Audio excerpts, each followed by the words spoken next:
Let it build for yourself and work gradually, slowly. Anybody that's ever made a lot of money didn't make it fast, you feel me? Feel you. Off top. PG Lane.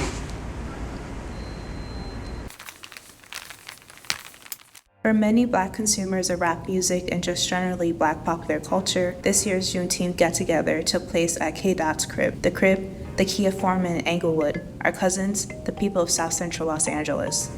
And of course, a live stream provided by Amazon and Twitch for family and friends who couldn't be there in person. Just when you think there's nothing left to be said about the Big Three debate, Kendrick Lamar's pop-out has been thinking a lot about rap beef once again, particularly the legacy of participants involved. Oh, y'all ain't gonna let nobody mock and imitate our legends, huh? Let's try it again.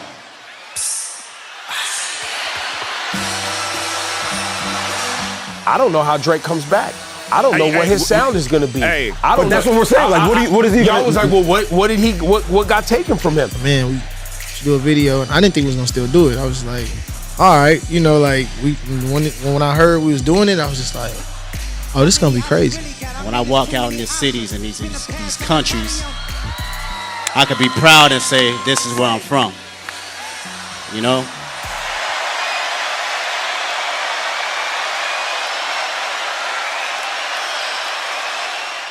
Kendrick Lamar announced the pop-out Ken and Friends on June 5th, 2024. The concert's marketing was minimal, with Lamar posting the announcement only to his Instagram stories, his first live performance since the Mr. Morale in the Big Steppers era. The event was presented by PG Lang and Free Lunch. Free Lunch is Tim Henshaw's creative studio. Henshaw is head of hip-hop and R&B at Amazon, which explains how the Jeff Bezos company had exclusive streaming rights for the show. PG Lang is an independent creative agency launched by Kendrick Lamar and Dave Free in 2020. The company's name is an acronym for programming language. Furthermore, I would use the words independent creative agency gingerly, considering Kendrick Lamar is a multi-millionaire and a global superstar rapper with popularity and money to back his creative endeavors. Dave Free is Kendrick Lamar's best friend from high school and also an established creative himself. He's a filmmaker whose work consists of Lamar's most noteworthy music videos, such as We Cry Together, Family Ties, or All Right. For a while, the creative duo went by the name The Little Homies. In the world of rapper companies, PG Lang is intriguing because it's not a record label, but rather a creative agency doing things outside of rap and even music. This year, the agency created the set design for Chanel's Spring-Summer 2024 Haute Couture show, The Button. The partnership included a commercial with Kendrick Lamar behind the score.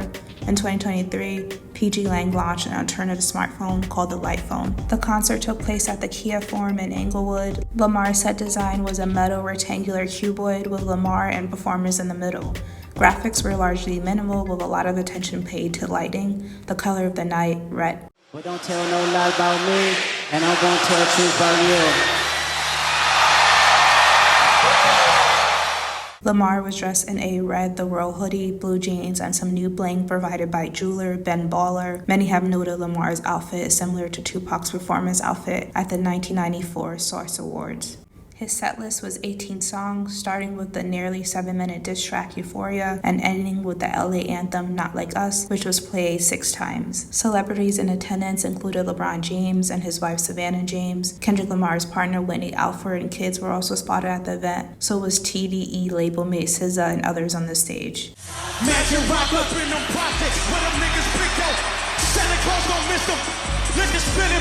This is a test. This station is conducting a test of the emergency broadcasting system. This is only a test. Ice-T's response to mounting public pressure against his song, Cop Killer. He says it's nothing more than a fantasy about killing police officers. Every Friday and Saturday night, aspiring young rappers gather at a record store at Hollywood and Vine. Rap singer Eazy-E has lost his battle with AIDS just 10 days after revealing that he had the disease. Kendrick's show, as much as it shone a spotlight on LA's flourishing well of talent, past, present, and future, was a testament to LA's legacy of contrarianism, of contradiction. The city itself is often positioned as a counterpoint to New York, America's first city. Ken and Friends was a rejection of external definitions, a declaration of LA's own identity, but more than anything, it was a party, the likes of which you can only throw on the West Coast. Aaron Williams for Op Rocks. Before Kendrick Lamar's headline performance, fans were introduced to some of the West Coast's burgeoning and established stars. The biggest commercial acts were Tyler the Creator, Roddy Ricch, Steve Lacy, Ty Dolla $ign, YG, and Dom Kennedy. Those who performed during Kendrick Lamar's actual set included J-Rock, Ab-Soul, and Schoolboy Q, aka Black Hippie. The entire event was narrated by Bay Area rapper E40, and the DJs of the night were Head and Mustard. DJ Head during his set introduced the thousands and maybe even millions of viewers watching at home to the underground talent in the LA area, such as Remble, Shoreline Mafia, and Ray Vaughn. Artist and dancer Tommy the Clown was also there. Real rap. I knock crowns right off of your skull cap. You can't see me when I step into the booth. Your wish list can't die, yeah, I'm the truth. I like to be alone a lot. I need that. It's that duality. I can go in front of a crowd of 100,000 people and express myself, then go back, be alone, and collect my thoughts all over again. Kendrick Lamar said in his 2018 cover story for Vanity Fair. A self-described antisocial extrovert, Kendrick Lamar's Juneteenth pop-out brought forth a self-assured and triumphant Lamar, the rapper leaning into his beef with Drake and the industry politics surrounding his impending 6th studio album. Throughout his career, Lamar has largely avoided rap beef. Of course, there have been rumors of resentment within his Top Dog crew due to Lamar's career success. Then there was a controversy in the light friend or foe relationship with Big Sean. Jay Electronica can't stand him, and Lupe Fiasco for sure wants that respectful one-on-one. But again, none of these compare to the Big Three duel. Throughout his career, especially after the success of Good Kid, Mad City, Lamar has discussed his mixed emotions about fame and his cultural significance in American popular culture. He's never had an issue completing project rollouts and the media circuit that comes with it, but it's evident he's a reclusive personality until now. Rather than going through the motions of an obligatory rollout for either a summer or fall album release, Kendrick Lamar is fully immersed in his victory and, most importantly, his legacy. This year has been a big one for the Big Three and J. Cole, with legacy as a recurring theme. We saw that with Nicki Minaj's Pink Friday 2 and J. Cole's forthcoming album, The Fall Off. Drake's Fall Off speculation has existed since 2021's Certified Lover Boy. After the release of Not Like Us on May 4th, Lamar has nothing to prove, performing on a stage like someone who always knew he was #1 and is now resting comfortably on rap's throne, fully enamored with all the exploits of success, not burdened by it like he once was. So where will we be?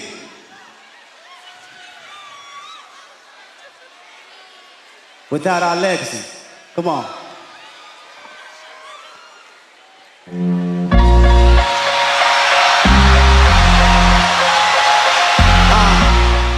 And then there was Dre. The South Central LA native was the last guest performer to share the stage with Lamar. Basking in the aura of the greatest rapper of all time and this nostalgic and endearing hometown celebration, I was guzzling the Kendrick Lamar Kool-Aid and for once feeling optimistic about rap. When I heard the instantly recognizable Still Dre beat and saw Dr. Dre ascend to the stage, the moment was influential and cool. But then I remember his prolific abuse of women. One night he came in, I guess he went out with Doc and yelling, and he came in drunk and just took off and sucked me in ass. Due to his contributions in commercial rap, Dr. Dre's legacy is cemented and harder to critique.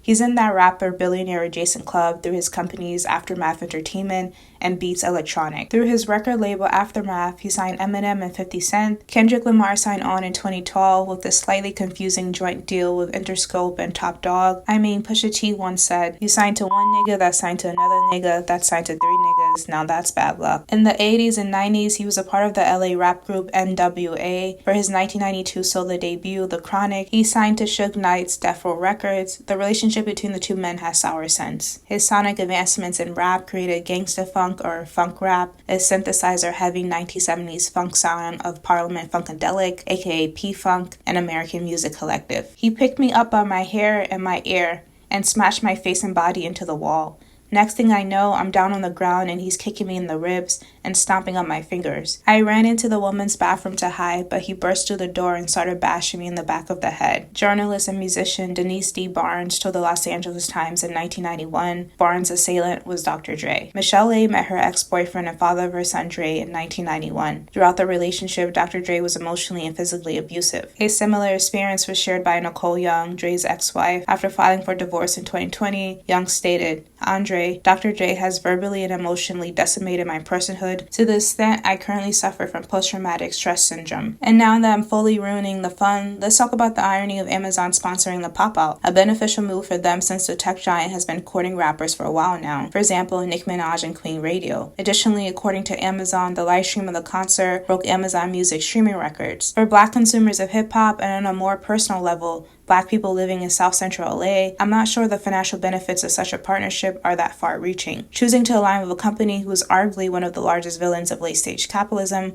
a company who has voluntarily aided America's cop state through the use of our personal data and surveillance, is a choice.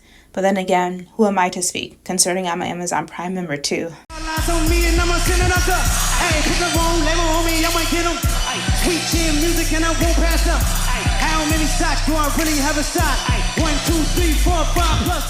So where does that leave Drake? Since his lyrical loss to Lamar in May, the Toronto rapper has remained active on social media. Sporadic posts from him and his crew, curated casualness that shrieks raw and bothered. Remove the champagne poppy veil, and it's hard to imagine Drake isn't bothered though. A veteran of rap beefs, his latest opponent proved the deadliest. Unlike Meek Mill, Kendrick Lamar never released a bad diss track or waited too long to do so, dictating the beef's timeline since his guest appearance on Metro Booming and Futures Like That, depleting Drake's momentum at every turn. And unlike Pusha T, Kendrick Lamar can go toe-to-toe with Drake's commercial success, remaining the culture's darling and appealing to white America because his poverty-filled Compton upbringing provides the perfect escapism for Liam, who loves Kendrick Lamar but never interacts with any Black people in their suburban Midwestern neighborhood. More than ever, Drake is reflecting on his legacy and his transition out of rap, a transition that's pretty common in the game. Before Jay-Z was just Beyonce's husband, he was the king of New York. Before Ice-T was Detective Tutola on Law & Order SVU, he was releasing songs about cop killing. I could go on, but I think you get the point. You need to know your originality, your history, to know where you come from, and your dignity and your personality.